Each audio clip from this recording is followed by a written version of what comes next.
Hawaii Blues fan. We're bleeding blue with you. Let's go Blues! Let's go Blues! Let's go Blues!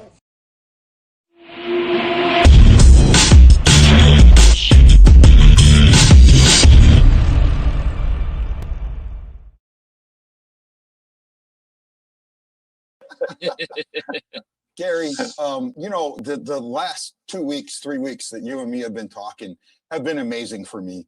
I'm going to throw just a few more questions out, kind of like a name association. I'm going to throw some names out, and I want you to just tell me what you think about them real quick. And we'll start with the most recent one, Bobby Plager. Well, Bobby was the ultimate St. Louis Blues. And every time I mention Bobby, I have to mention Bark, and I almost have to mention Noel Picard, and then Gary Sabrin, and then you can go down the list, Frank St. Marseille. And when I first went to that team, the family-oriented team that they had, and I can see why they were so upset when Red Berenson was traded for me, because it was a family, and Bobby was the jokester of the team. He was always doing jokes. I mentioned last week about a bunch of different stuff that.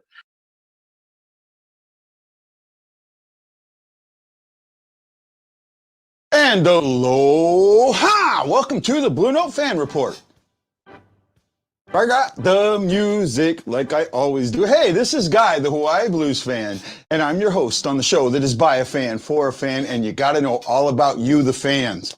Well, we were supposed to be watching a hockey game tonight, but Colorado Avalanche decided to go get COVID for a second time. What do? You invite all the ladies that you know who know hockey to come on and join you and have a ladies' night. I have 3 very lovely guests who are very knowledgeable and very fun to talk to. Let me bring in first from St. Louis Game Day and SB Nation, one of the newest writers in St. Louis, Mrs. Anna Keiu. Anna, how are you doing today? I'm doing good, and yourself? By the way, it is St. Louis game time. St. Louis game time. I'm sorry, I didn't mean to say that. It's all good. Don't worry. Right? My second guest is a championship goalie for the St. Louis Blues Warriors. Please welcome Mrs. Tracey Cockrum. Tracey, how are you doing today? Can't hear you, Tracey. We're not hearing you, Tracey. Yeah, I can't hear you either. Yeah, well, you're check your mic. Your audio's not coming through. Yeah, it says your mic is muted. Okay, I'm not. I don't. Oh, I have it muted. Oh, she's got it muted. Yeah. Oh, she muted herself. Yeah. Okay. Well, while we're waiting for Tracey, let's bring in guest number 4. She is a super fan. She is my social media editor and manager. Please welcome Ashley Jones. Hey, Guy. Hey, Anna. Hey. Hey, ladies, welcome. We should get Tracey back here very shortly. Let's wait for a minute for her to get back, and let me figure out what I'm doing here. So before we get started today, oh, yes, the ladies want to say hi. Hi, they girls. wanted to say hi. They can't hear you because of this, but... Oh, you can hear? Okay. You want to come over and say let's go, Blues? You guys can pronounce my name Anna or Anna. I don't mind. Oh, yeah. Okay, which one do you prefer? Like, your friends call you? Anna. Anna, okay. Right. Oh, if I call her Anna, I will get in Anna, I will get in trouble. Anna, I have to use. My daughter's girlfriend has the same name, and I've said Anna before, and I got roasted. Yeah, it's an inside joke between me and Guy, and some people call me Anarchy, but that's another inside joke. I like that, well, Anarchy. Hey, ladies, thank you so much for joining us. Yeah, I see Tracey's unmuted, but I don't have her video. Tracey, are you there? Do we have you there, Tracey? I have her unmuted, but we'll wait a second.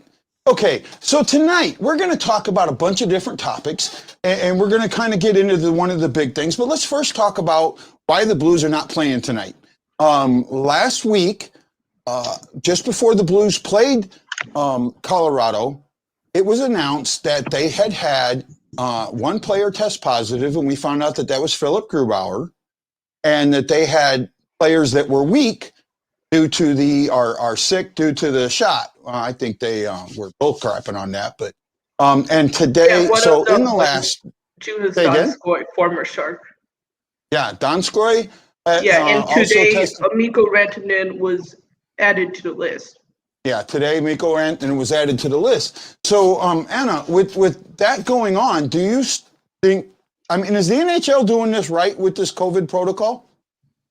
I think they're doing it right if we're talking about health concerns, because we don't want anyone else to get COVID, whether it's Colorado or St. Louis. But if we're talking about the standings, I think this is good for St. Louis to regroup, since Colorado always gives them a hard time, especially this season. Yeah, well, I mean, everyone says that, but when you actually look at it, St. Louis has played Colorado, with the exception of one game, very, very tough. The last 3 games have all been 1-goal losses. And even that last one, I mean, it was 4-1 going into the third, and the Blues mounted a comeback. So I was actually impressed with that. And I had said on my show that I thought the comeback was coming, that I saw some stuff in the second period that when everyone saw negative, I saw some positive. So with what you're seeing as a hockey fan and as a hockey writer, what things do you think the Blues need to come up with in the next couple of days to really take it to Colorado on Thursday? Well, obviously, I think that the Blues, they need to learn how to close out games, and by doing that, they got to play great defense, not just good defense, and also the goalie Binnington, he has to play very well, like he deserves his contract extension. He can't just be making, a decent number of saves and expect the defense to carry things out, because he has to carry the team on his back in this case. And another thing, the Blues, they need to figure out Colorado's strategies and whatnot, because I have noticed that the Avalanche, they have been kind of sneaky, and St. Louis has committed some penalties and turnovers that they didn't deserve. Yeah, I've seen that too. I want to go to Ashley for this next question, because Ashley, you were at the 4-1 game, the 4-3 game. So I want to know what your impressions were in the second period. After the second period, everyone was kind of pounding on the Blues, saying that they played really piss poorly and all this stuff. And I kind of backed off on that, and I didn't see that. I also you in didn't the see arena. that. What did you see? I saw that the Blues just kind of never recovered from that late first period goal that they took back, and it was like they lost some steam. And the Avalanche just capitalized on any little thing. That's where the Avalanche are fantastic. They'll catch you when you least expect it. On a line change or whatever, and you gotta, just be on your game when you're playing them. But I thought that they were bouncing back pretty well towards the end of the second. And obviously the third, they made that comeback. They just didn't quite have enough. Yeah. And the refs didn't help either. Yeah. Can I say something? Go ahead. I saw an article by the St. Louis Post-Dispatch last night that said that the Jaden Schwartz, Braden Shed, and Vladimir Tarasenko line got broken up, and Coach Berube is looking for a new way to get goals from his team. Yeah, I kind of seen that too, and I'm not sure if that's the right line to break up. What they did is they brought Hoffman on the second line on the left, moved Shin to the right, and dropped Tarasenko on the right to the third line, because Tarasenko doesn't play left wing really well. So they dropped him down to the third line. I like Hoffman on the second line, but I don't know, maybe dropping Tarasenko might help. But Hoffman's been hot of late. He's got 5 points, 4 goals, and an assist. that kind of makes you think that, put him in a better spot. I've had some pretty big issues with coaching this year. I want to know what you guys think or what you guys feel about the coaching that you've seen. I'll start with Ashley. I mean, I'm pretty much on the same page with you, Guy. I feel like Craig Berube just isn't reacting fast enough. He's not making the changes during the game that might be necessary to fix, some problems or to try and motivate them to do better. I mean, I think that Craig Berube is an amazing coach. He's just not very good at making necessary changes. If it's not his style or it's not his system, he can't change it. Yeah, I've kind of noticed that too. What do you think there, Anna? Well, I think Berube, he was an Islanders coach, not too long ago, and he was beaten out by Barry Trotz. And I've noticed what you guys have noticed. He just doesn't do a good job at shifting lines and making the line changes. I don't think this breakup of Schwartz, Shed, and Tarasenko is a good idea, but we shall see what happens on Thursday. Well, I'm kind of looking at the things that I've seen with, especially lately, it's been the lack of speed or the lack of using speed. You've benched Blaze, you've got Mikkola, who's probably your fastest defender. He's benched every game. Now, Wallman has played better, but Wallman's made a bunch of mistakes. Dunn has made a bunch of mistakes. And I'm a Dunn fan. I don't get on Dunn like everybody else does. I think Dunn is a lot of Dunn's mistakes are because of who he's been playing with. He's trying to do too much. I think when he keeps his game simple, he'll do much better. I don't know.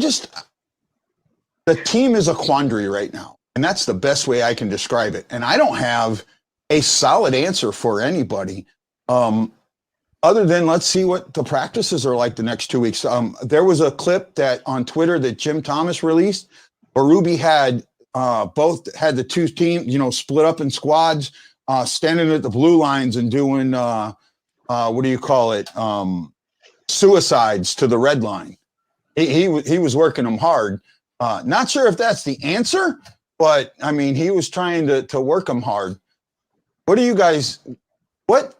if you could make one change right now, what change would that be that you think would be the best change to move the team forward?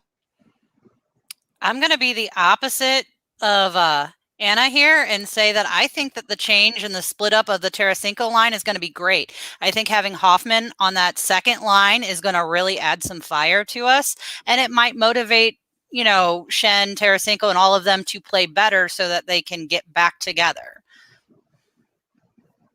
And Anna?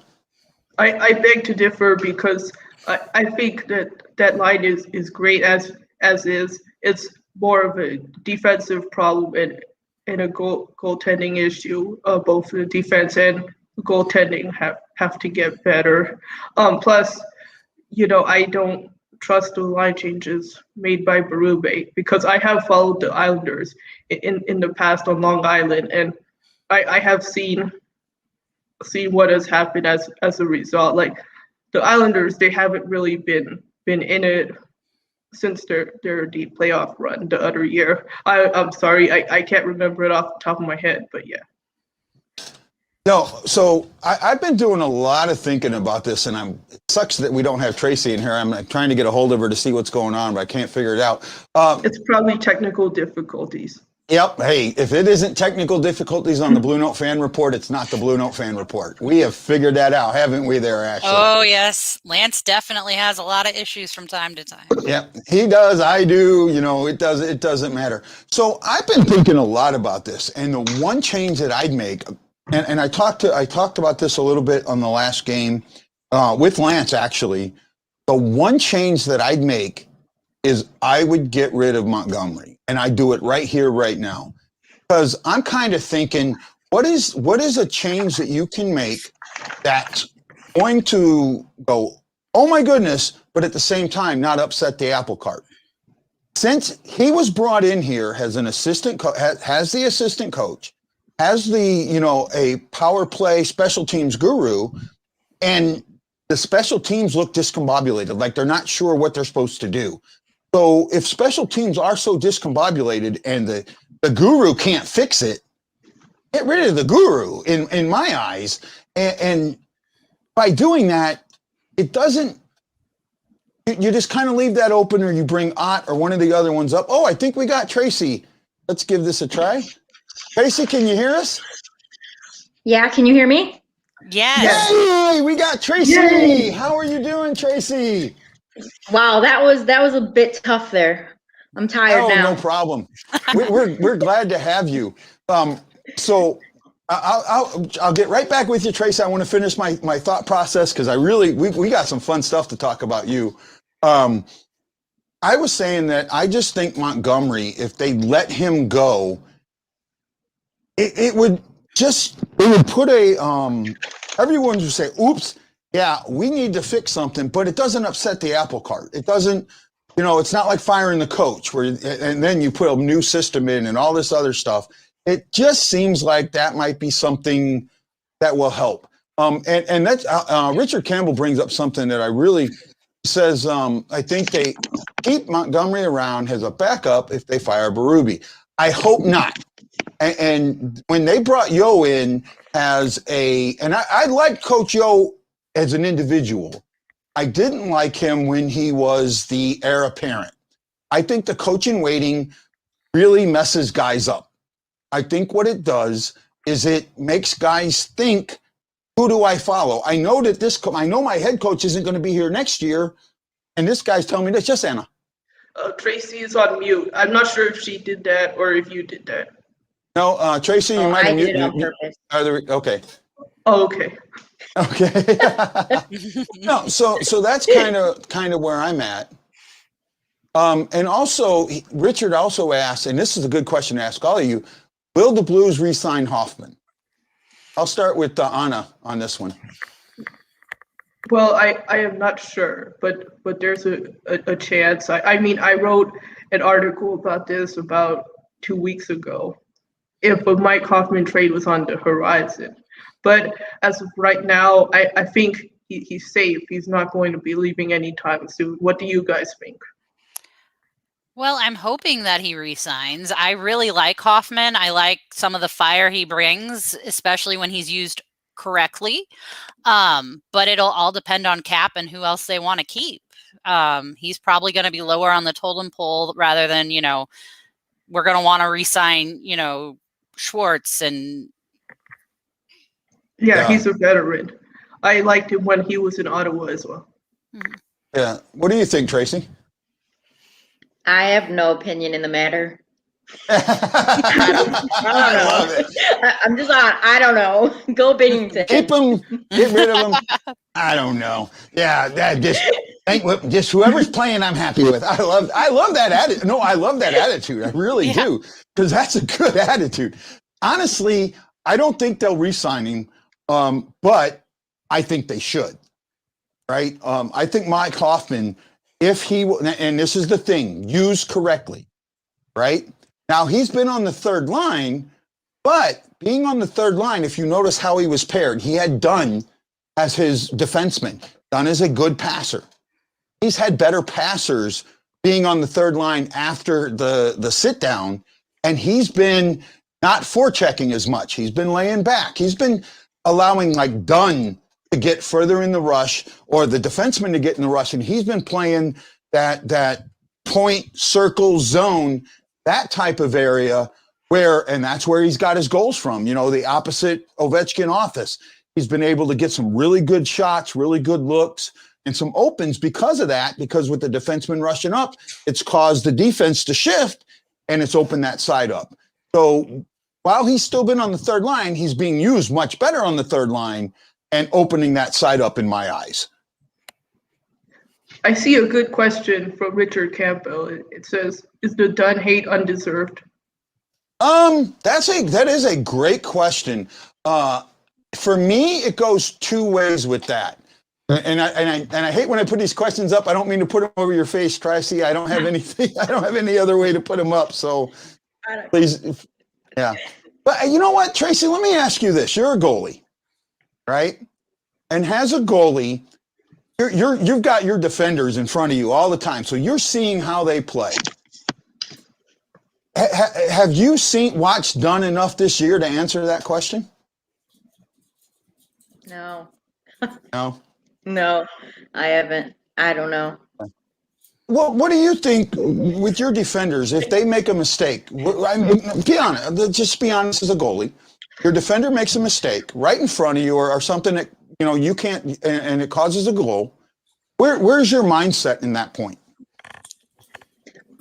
I mean, my mindset is we just got to reset as a whole. So if the defense made a mistake, then so did I somewhere. So just kind of reset. And I think everybody's going to make mistakes. I think that happens all throughout the game. So to focus only on one mistake is just asinine, if you ask me.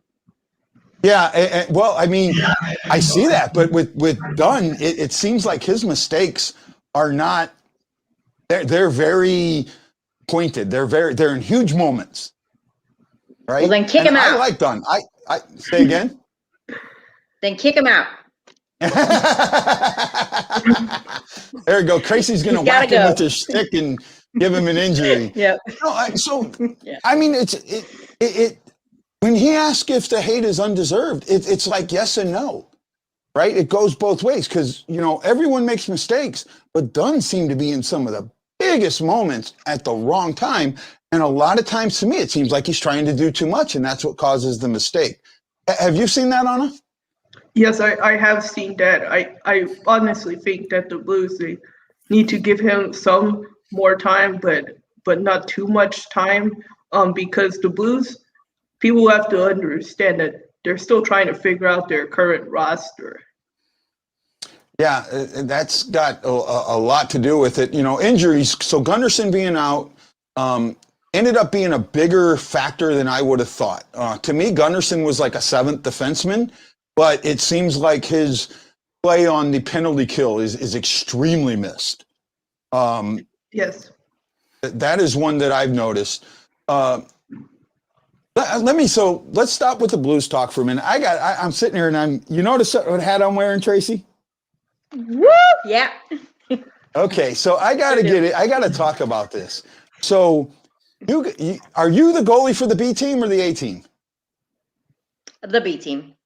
B team. So you are the championship goal. Wow, this is great. Yes. So yes. you guys went up to Oklahoma City last weekend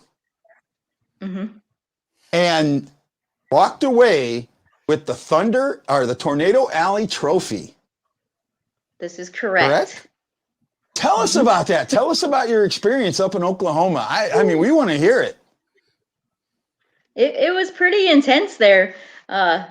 We won the first game pretty easily, so I think we went into the second game thinking we had it, and we lost 8-7 thanks to a goalie that gave it up with like 45 seconds left. So into the third game was winner go home. So we went out as a group and kicked butt, and it was just awesome. To be honest, the game that took us into the championship meant a whole lot more to me, and maybe as a team, because that's where we really gelled and had to play more teamwork to get to that championship. But it was an awesome experience for sure. You guys had to play 3 games on that final day, right? No, only 2. Yeah, we played as the 3rd seed. We beat the 2nd seed, and then we had only 45 minutes in between that game and the championship game. So we were all dead. It was bad. We were tired. Wow. So the other team. So John says that you guys didn't even get a trophy. Is that right? Oh yeah. No, we got a trophy. We got a little glass frame looking thing. We got one. Okay. Yeah. I guess there was some miscommunication that there wasn't a trophy, or maybe you guys didn't get individual trophies or something like that. Oh, no, we didn't get any individuals or anything, but we did get one. It's our first. Yeah. And I mean, to think about that, that's your 2nd tournament, right? Yeah. And the first one, our B team didn't do too hot. We didn't do too hot at all. So we had to win this one. So did Coach, who coached you guys up there? Coach Rammer, good old Coach Ramage. He came along. Rob and he Ramage, kicked butt former as Blue. usual. I actually talked to him this morning, trying to get him on the Blue Note fan report. I gave him my phone number and that, so I'm hoping he's going to call me soon. When you see him at practice, you got to tell him about the Blue Note fan report. Make sure he calls me. Right? I will. So, That'll be the first thing I tell him. so the other thing I want to get into, Tracey, is what the Hockey Warriors are, and then we'll get back to the guys. Hockey Warriors are for veterans, correct? Mm-hmm. Yep. So when did Disabled you veterans, serve? 10% or more. I'm still currently serving. I'm 19 years in right now. I have 1 year to go in the Missouri Air National Guard. But I was Oh, active duty from 02 to congratulations. 06 and then went on. Why, thank you.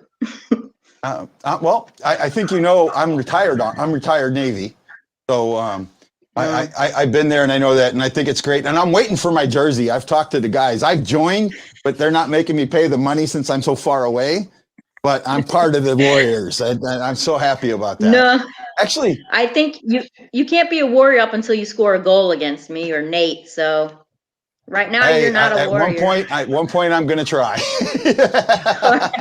Deal. Actually, here's one of your buddies. Here's Chris Shockley. He joined the Warriors because of this show. I think it's great.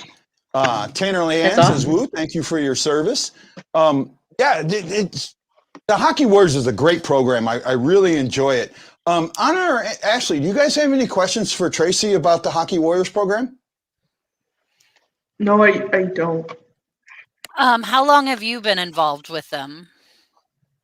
From the start, so almost a year now. I think our first practice was maybe in June or July, I think. So from the beginning, me and my husband both play for them, and it's been an awesome experience, just healing and being around other military individuals that have gone through the same stuff as you have. It's massive.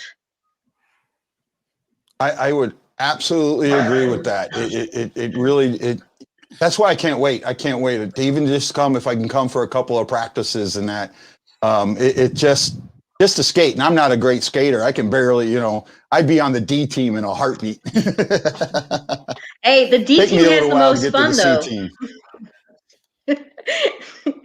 Yeah, that's all part of it. So, how long have you been in the St. Louis area, Tracey? Are you a St. Louis native? I am. I was born and raised here in St. Louis, and then other than where I served, Korea and South Carolina and stuff, I'm St. Louisan for life.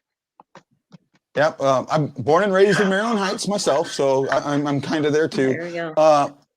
Say again? There you go. Okay, so you are a lifelong Blues fan then, right? Yeah. The Blues are my team.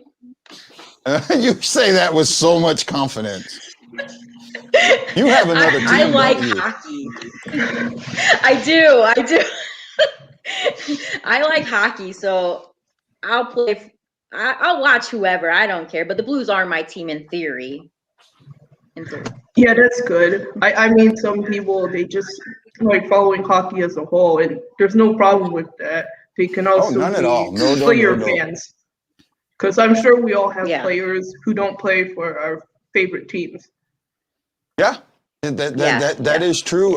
Like for me right now, I really like Arthur Nashue. Even though I give him some crap because he's on Toronto, but I do like how he plays. I think he's elevated his game this year incredibly. So who is your favorite player on a different team, Tracey?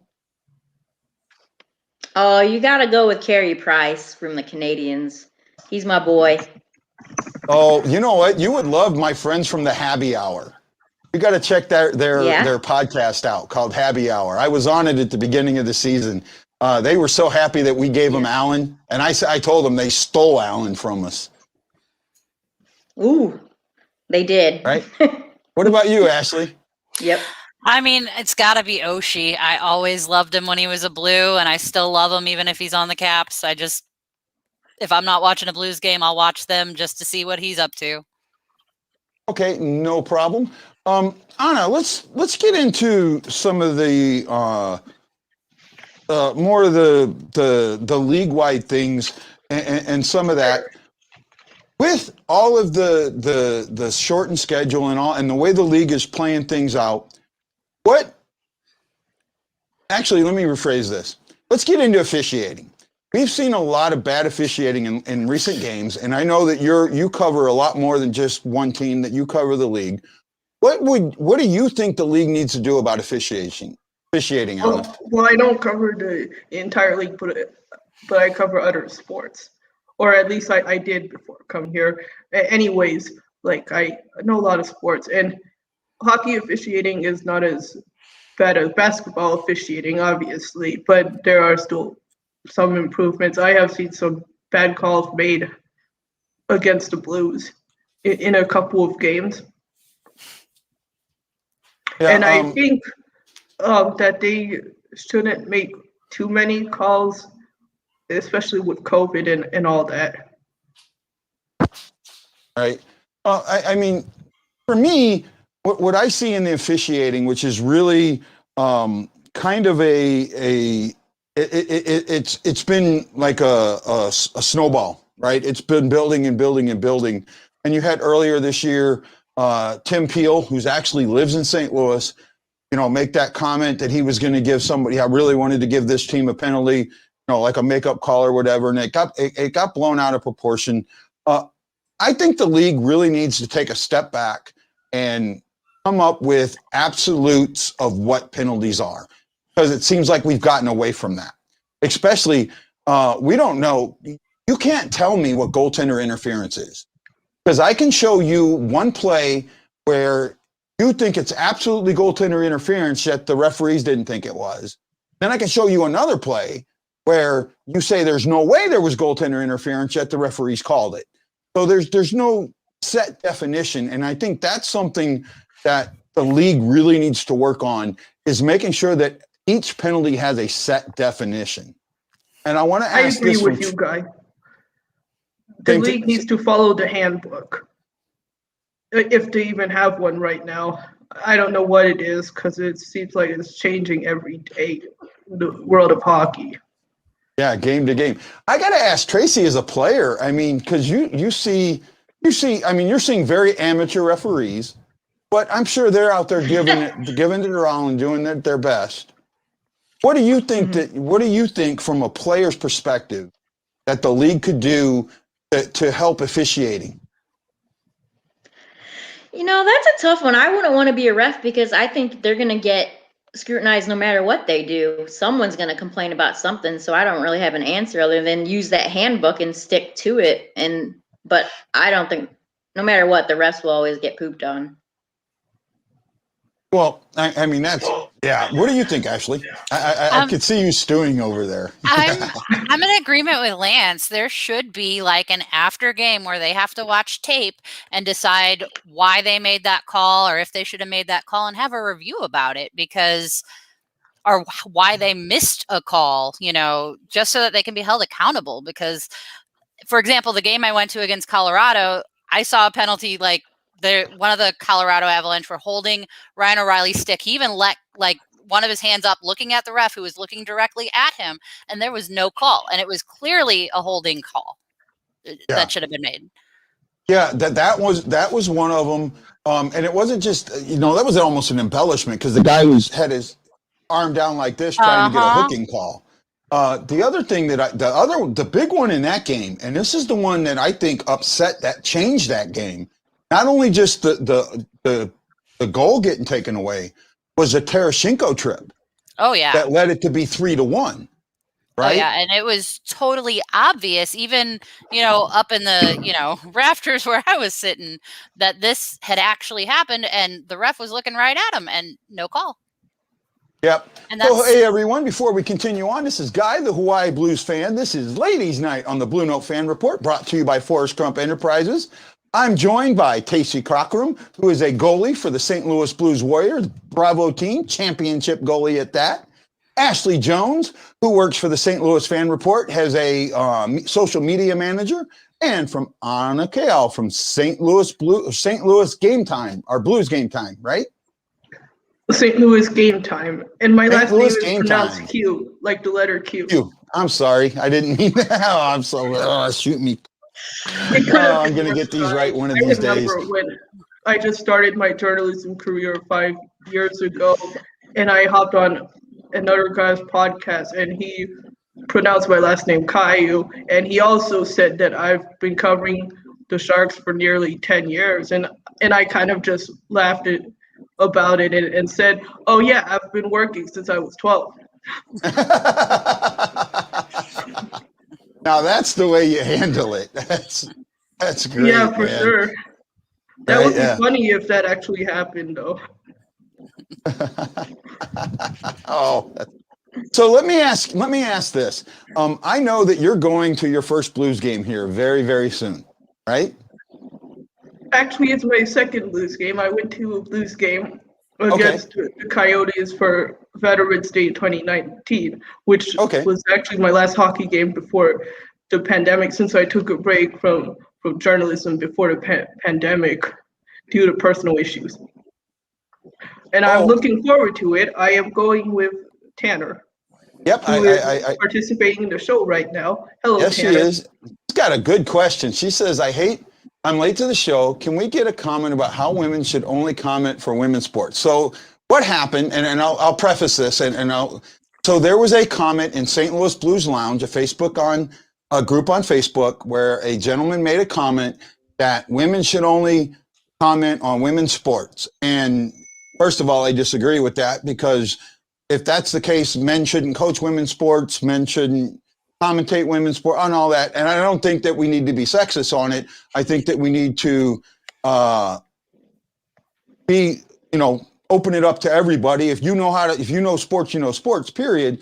I want to know what you guys think about NBC's having the women call the men's game. And last year they had the all women's day where it was all women on the in the booth. It was all women at the game, the control center, all of that.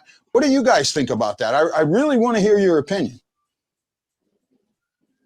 Start with Anna. I like that, and I also listened to a Warriors game in the NBA where there was an all woman broadcast. I thought it was good, but the thing is, I agree with Guy that if you know how to talk right at it, whatever, when it comes to sports, you can do it. Doesn't matter if it's men's sports or women's sports, professional or college, or even the minor leagues, because everyone, they deserve to have the job that they qualify for. And I don't think it matters what gender, sexual orientation, nationality you are. Doesn't matter. Absolutely agree. What do you think there, Ashley?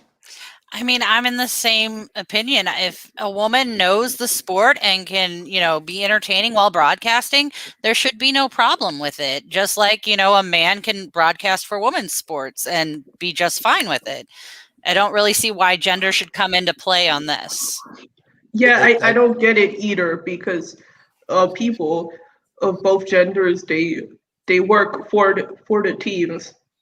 Not in terms of coverage, but in management and in coaching. So I don't get what's the big deal about it. I've never really thought about it, to be honest with you, because America, it's supposed to be free country. We're supposed to have our freedoms, and we're not supposed to be discriminated against.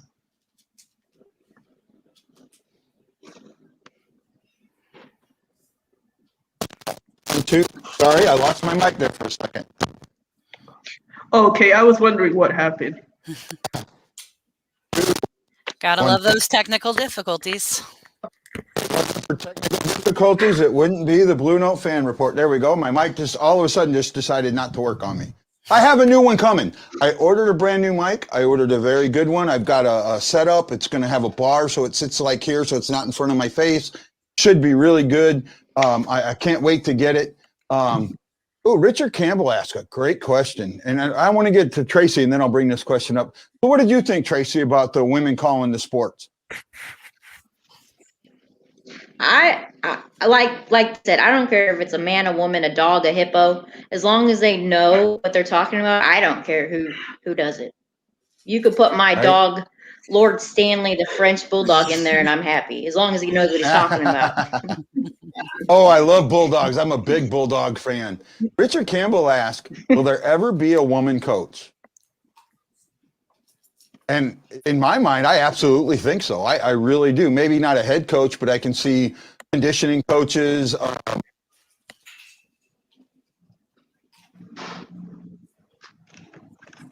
1 2 1 2. There we go. Okay, that might be better. I can actually see. I can see it.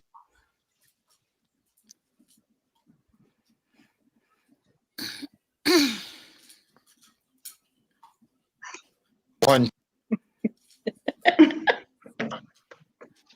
1 2 1 2. There we go. Maybe that'll work for a few minutes. I don't know. Yeah. So I could really see more women being in the sport, and in fact, right now, there's Seattle's hired a couple of women in their management. I think their assistant GM is a female. Yes, ma'am. I just saw Tanner's comment. It was hilarious. Which one? Guy, get your act together. Yeah, I'm doing the best there we go. I'm doing the best I can. I can see it, especially for if the women's league is successful. Teresa Falk, she's a big fan of mine. Hello, ladies. She's enjoying this ladies' night. Hello, Tessa. Aaron Carter says that's about like saying women should only be fans of women's sports, which I totally disagree with. Thank you. I know some people look at it and aren't very happy with it, and that's fine. Chris Shockley says Private Murphy needs to go home. Murphy's Law. I think we missed a question. Where? Okay. It was for Richard Campbell. It says, how do you feel about the Falk trade a year after? Oh, yeah. Okay. I did see that, and we got caught up. So let's go ahead and cover that. What do we think about the Falk trade a year after? Ashley, I'm going to start with you on this one. I mean, he was a little slow to gel with the team, but this year he's been one of our best on the blue line. I really enjoy watching Falk play. I think he's been an asset, and I have no qualms with this trade whatsoever. I'm very happy about it. What about you there, Tracy? Is he the one with the mustache right now? Yes. Yeah. Oh, then he's a keeper. Stash. I like him. I like him a lot. Tracy likes her players by the level of the hotness on the hotness chart, right? True. Hey, I'm joking, guys. You can shoot me later. I'm having fun. I mean, I'm sure. Hey, all the ones on the Warriors are good looking. Yeah. Say again there, Anna? A lot of the ladies, they have at least one hockey player they find attractive. Oh, yeah. I've seen that. Oh, Ashley doesn't? Not at all. No hockey players are attractive to Ashley. Nah, I like them old and nerdy, so they're too athletic.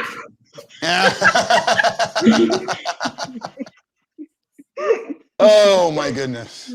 I like Colin Parayko, in case if you guys were wondering. Yes. Yeah, he's like around my age, too. Parayko, from some that I have talked about, he's on the hottie list. I do know that. I know that for a fact. Yeah, he I guess resembles whatever. Ivan Drago from Rocky IV, if I'm saying his name correctly. Parayko? Yeah. Yeah. Oh, yeah. Yeah, he's definitely he's definitely one of them. You know what we're having a great time here, and I wanted to get into a little bit about St. Louis Blue, the game day traditions. We have some really good ones, right? And because you just went to a game, Ashley, I'm going to kind of ask you if some of them are still going on. Now, before the pandemic, you would always they would open up the bottom, the lower level, so you could go down and watch the warm-ups. You'd always get it, and the guys would throw pucks to the kids and that. Are they still allowing that? I got there a little late, so I didn't see that part. There also was no towel man shooting up towels at any goal, but there was still the power play dance, and obviously Country Roads still played whenever we were trying to make them. That's an interesting tradition. What It of our is. traditions do you like, Tracy? No, she named it the Towel Man and Country Roads. Those are and So, beer, drinking beer. Yeah. So Anna, I know you're new, and that's kind of why I brought this up. So you're new, so I wanted to introduce you to some of our traditions, so you knew what to expect when you go to the game this weekend. A lot of people love to get to the game when the gates open, and they go straight down to where the Blues practice, and the guys will throw pucks to them and things like that. I don't know Teresa if they Fox. were doing that before COVID, Guy, because I mean during COVID, because I heard that they're not doing that right now.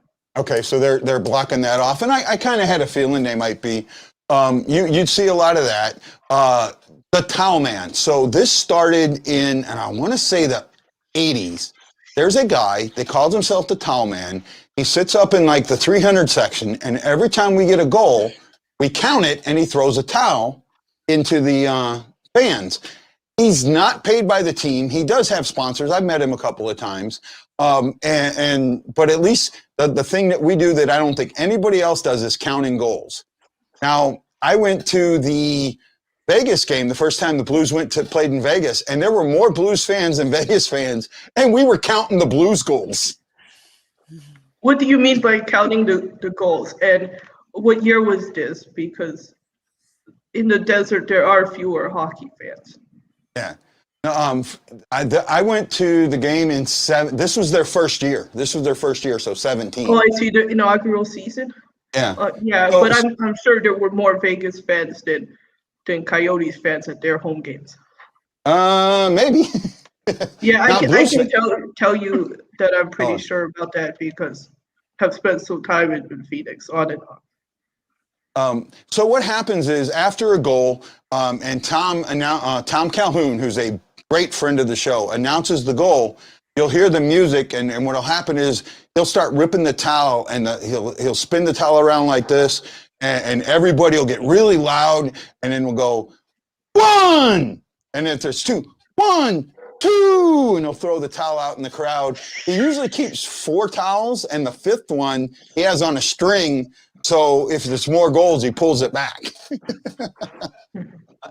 So that's actually a lot of fun.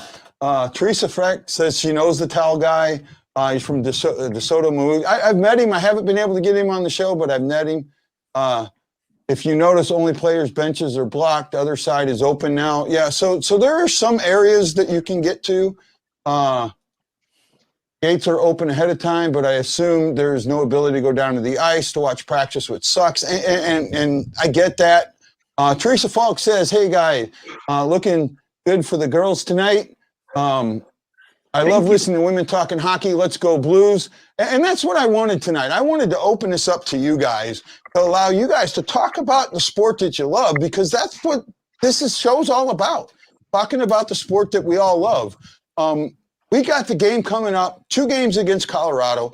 We got about 15, 20 minutes left. I want to know what you guys think are expecting or are hoping to see in the next 2 games against Colorado. And I'm going to start with Tracy on this one. Come on, goalie. What are you expecting from Bennington? All I know is I like Colorado's uniform, so I hope they do that one navy blue uniform they have. But that's all I really have for that. I don't know much. Oh well, I know what else I want to ask you before we ask what's it like playing in the Enterprise Center? Oh my gosh, it's amazing. I can't even explain how it's so bright and so beautiful, and it's just awesome. I can't even explain how amazing it is. You know, you're on there scratching up the same ice that Bennington's scratching up and that Huso's scratching up, and you know, some of the greats of the game is scratched up. You know, do you feel it when you're down there? Yeah, I don't feel as cool, nor do I look as cool in videos afterwards. So, but I feel cool in the moment, but not so much in real life. Okay, Ashley, your turn. What do you think? What are you expecting out of the next couple of days? Well, I don't know what to expect because there are days that the boys play well, and then there are days that they play the first period, and then where did they go? So what I'm hoping to see is 60 minutes of hockey. I mean, if they play their game and they go full steam ahead without putting, their foot off the gas, I think it'll be great and we can come out with a win. But if we have that second period where we just let up and, make mistakes, the Capitals are going to, or not the Capitals, Colorado's going to capitalize. Yeah, I'm with you there. Anna? Yeah, I pretty much agree with what Ashley has said. Right. Sorry, I'm a little tired right now. Oh, no problem. We're just talking hockey. That's all it is. We got not too much more, about 10 more minutes, and then we'll be done.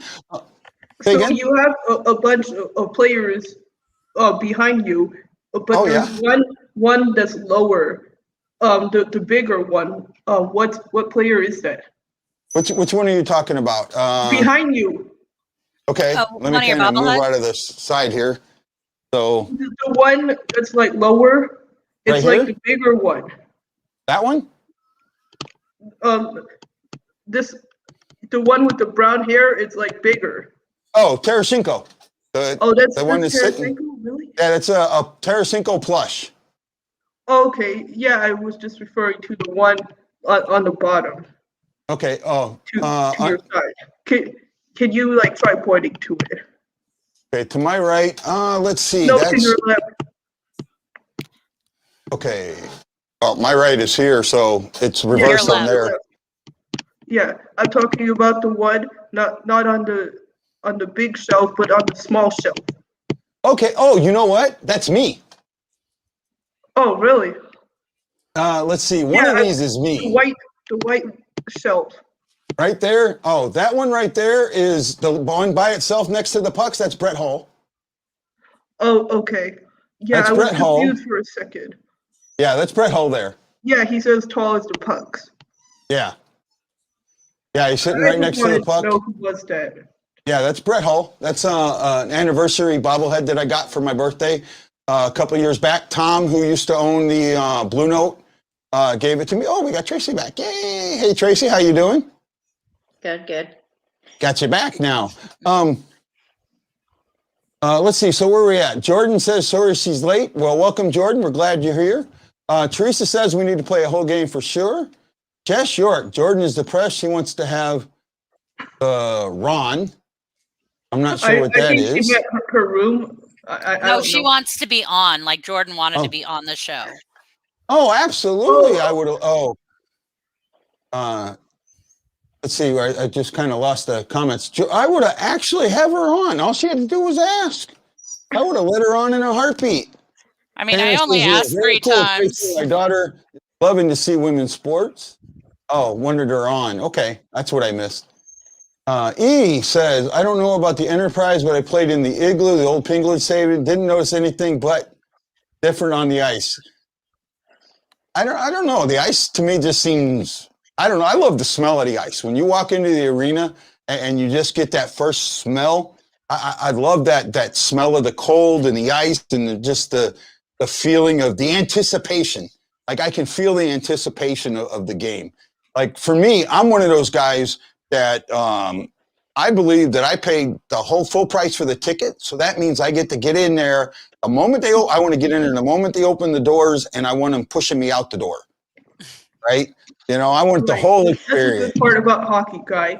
I mean, whether I'm covering it or just watching the game in the stands, I like the ice smell. I like the cold temperatures. I don't do too well with hot temperatures because of my skin condition. Yeah, just for. I'm old enough, and I don't know. Actually, I think you're close to my age, maybe. The old days in Busch, when they had the carpet there. No, you're not. Nope. There are like 3 versions of Busch Stadium, right? The original Busch Stadium. Tracey's gonna shoot me now. I actually thought she was. I'm not actually. But there are 3 versions of Busch Stadium. Is that correct? Yes. Yeah, there were 3 versions of Busch Stadium. The original one was called Sportsman Park. When Anheuser-Busch bought the team, they called it Busch Stadium. When they moved to the downtown stadium, the circular one, and that's the one I'm talking about, that was Busch Stadium 2. That one, the playing field was 15 feet below ground level, right? Oh, Like it wow. is now, actually. And it was the old AstroTurf, the carpet. That thing radiated heat. In the summer, if it was a super hot summer, that's the year the Cardinals won because teams would come in there and couldn't play. By the fourth inning, the Cardinals were just whacking balls all over the place, and the other team would just stand there. No, I'm not a young flower. I'm proud of my age. I'm 52 years old, and I don't look bad for a 52-year-old man. There's nothing wrong with being 52, plain and simple. Right? Are the 2010 Blues better than the late 90 Blues? My eyes, no, not even close. Not even close, especially since you had some really bad teams in the 2010s. Oh, no, in the 10s you didn't, but in the early aughts you did. No, I'm with that. Somebody said Moses was my T-ball coach. Who's Moses? Oh my God, how young do you think you are, Guy? Oh, come on, Jess. See, I'm getting it from both barrels now. You go, oh man. I mean, Ashley, Guy, I'm only sorry. 35. Say again? Yeah. I'm only 35. I'm 27. Then I really apologize. I thought you were, your daughters, I thought were older, so shoot me. Right? Just shoot me. Okay, you girls take over. I'm going out for a second. I'm gonna let you guys have fun for a few minutes, and then it's girls' night, so I'm taking myself out. Enjoy. Okay, thank you. He left before I could finish saying thank you. Oh, well, typical male. Yeah, I'm just 27, you guys. Yeah, you're a baby, but you're closer to my age than I am to Guy's age, so. Yeah. Tanner, who are you telling to shut up? And by the way, Jordan, I think that you would be very entertaining on the show. I would have loved to have you tonight.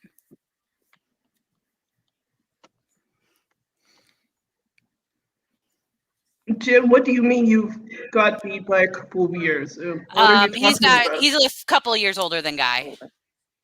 Oh, okay. I just didn't know what that meant. Okay, Jordan. Moses was his t-ball coach and soccer coach. Okay, that's interesting. I have played girls basketball when I was younger. Oh, okay, I kind of figured you told Guy to shut up, but I just want to make sure, Tanner.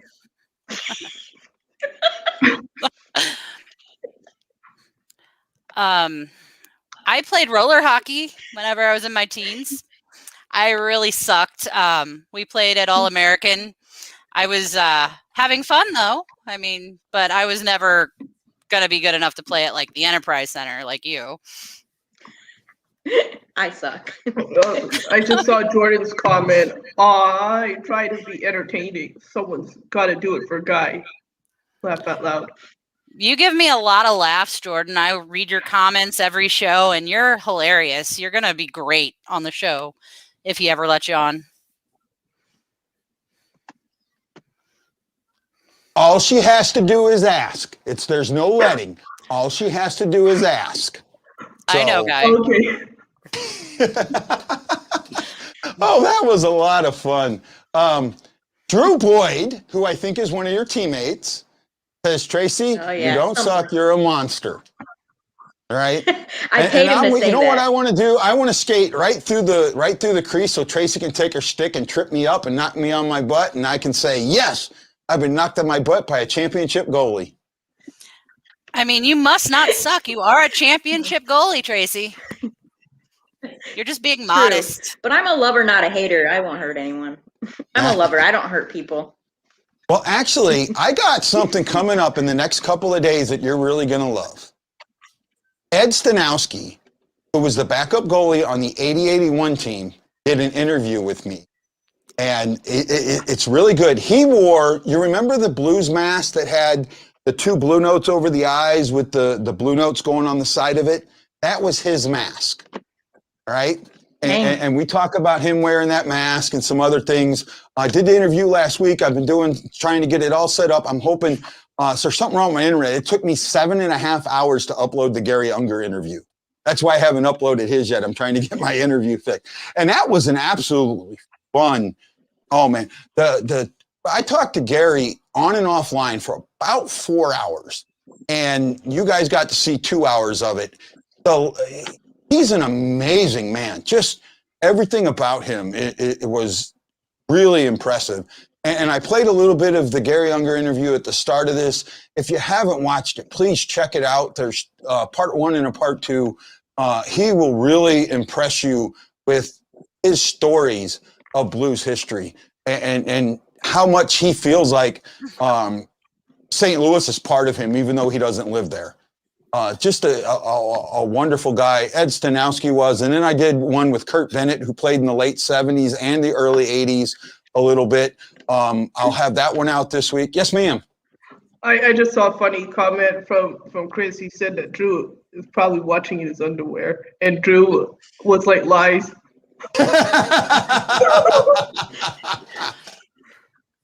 Well, actually, you know, I want to talk. We're almost out of time, and I want to talk about one thing. Actually, we talked about that extensively, Jim. Ed served 29 years in the Canadian. After he played 10 years in the NHL, he went, spent a year off, got himself back up in shape, and then spent 29 years as a lieutenant colonel in the Canadian Armed Forces. Right? Just an amazing man. Teresa Falk said Unger was awesome, watched him all through the 70s. Oh, and Teresa, I asked him about that thing you told me, and he said that wasn't him. So I'll leave it at that. Tracey, I want to get back to one thing about the Hockey Warriors, and this is really important. I wrote the story, and I don't know if you read it, but I wrote a story to go with the interview I did with and I'm with Hayna and Cook.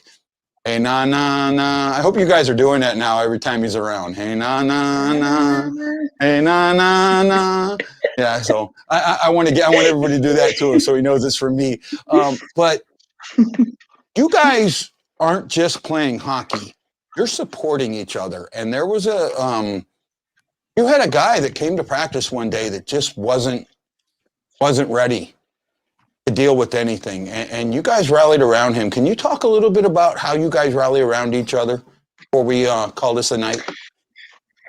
You know, it's easy to rally around people that you know have been through the same kind of stuff as you. So to rally, you don't even have to say anything to some of our teammates. Just the silence of sitting next to them is all they need to get them through that tough time. So rallying's a big thing, and it's just not about rallying, like, you know, scoring goals, but it's also just sitting next to him on the bench, grunting a couple times and watching Drew Boyd in his underwear instead of wearing his hockey pants like he should. Just rallying each other, basically. Yeah. Actually, the gentleman who that story was about, I've been talking to, but he wants to come on and talk about it. So I'm really looking forward to that. I want to get that set up and do it with him. This has been a lot of fun, ladies. I want to give you guys a chance to all introduce yourselves again and talk a little bit about who you are, what you do, and how much you love hockey. I'll start with Anna up here in the corner. Yeah, like Guy has mentioned earlier, I write for SB Nation's St. Louis Game Time, and you could follow me on Twitter at AnnaQ. Just look at my name here, and no spaces. Ashley? I mean, I'm just a hockey fan at the end of the day. I love the Blues. I love the STL Fan Report, and I want to do anything I can to help support that and you. Nothing fun. You know, I greatly appreciate it. And Ashley, I wanted to say thank you. You know, all the prizes we've got for that pick'em contest, Ashley picked up for me. So she's seen them. She's had her hands on them. That Justin Falk plaque is pretty cool, huh? Oh, yeah. It's really cool. I'm going to have actual pictures of the stuff, not stuff I pulled off the websites here in the next day or so. I'm going to try and get that up.